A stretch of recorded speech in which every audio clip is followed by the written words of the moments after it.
বন্ধুরা, চলে আসলাম আরেকটি নতুন ভিডিও নিয়ে। আজ দেখো করছি একটু শিম পোস্ত। জানি সবাই জানো, তবুও আমি আজকে কিভাবে করি সেটাই তোমাদের সাথে শেয়ার করব। চলো তাহলে দেখে নাও কিভাবে শিম পোস্ত করি। তাই জন্যই গোটা গোটা শিম কেটে নিয়েছি, তোমরা চাইলে হাফ করেও কেটে নিতে পারো। এবারে ধুয়ে ভালো করে পরিষ্কার করে নিয়ে চলে এসেছি।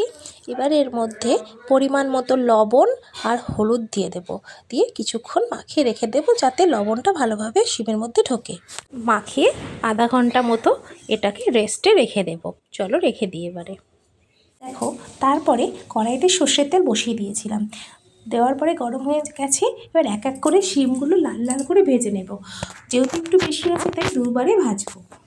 এবার দেখো শিমগুলো ভাজা হয়ে গেছে।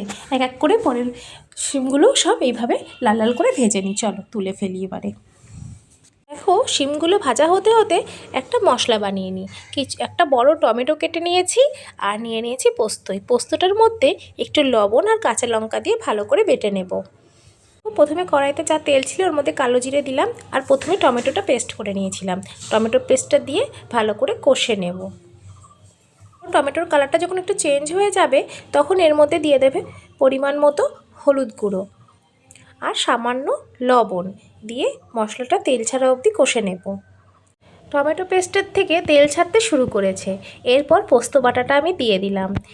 এর মধ্যে অল্প করে আমি লঙ্কাও দিয়ে নিয়েছি। দিয়ে ভালো করে পোস্তর সাথে টমেটোটাও একটু বেশ কিছুক্ষণ কষে নেব।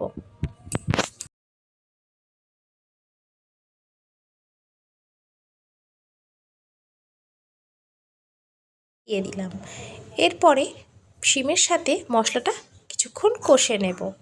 চলো তাহলে ধীরে ধীরে একটু মশলাটার সাথে শিমটা ভালো করে কষে নিই। 1 মিনিট ভালো করে কষে নিয়েছি। এবার গরম জল করে রেখেছিলাম, পরিমাণ মতো এর মধ্যে গরম জল দিতে হবে। আর একটু সামান্য দেব, যেহেতু শিম একদমই ভাজা আর সিদ্ধ, জাস্ট গ্রেভিটা সুন্দর হবে বলে জলটা দেওয়া। এরপর দিয়ে দেব বেশ খানিকটা কাঁচা লঙ্কা চেরা।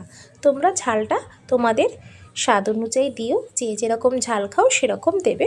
এবার এটাকে আমি আস্তে ধীরে অনেকক্ষণ ধরে ফুটতে দেব। যেহেতু একদমই নিরামিষের মধ্যে রান্নাটা, তাই হালকা চিনি দিতে পারো আবার নাও দিতে পারো। এবার আমি নামিয়ে নেব। বন্ধুরা, নামিয়ে নিয়েছি আর সামান্য গ্রেভি রেখেছি ভাত দিয়ে খাওয়ার জন্য। আর ওপর থেকে একটু গার্নিশের জন্য ধনেপাতা কুচি ছড়িয়ে দিচ্ছি। তাহলে রেডি হয়ে গেল গরম গরম ভাতের সাথে শিম পোস্ত। কেমন লাগলো ভিডিওটা আমাকে অবশ্যই জানিও। আর তোমরা কিভাবে রান্না করো সেটাও আমার সাথে শেয়ার করো। ভালো লাগলে লাইক করো। আজকের মতো আসি, আবার আসবো বন্ধুরা। টাটা।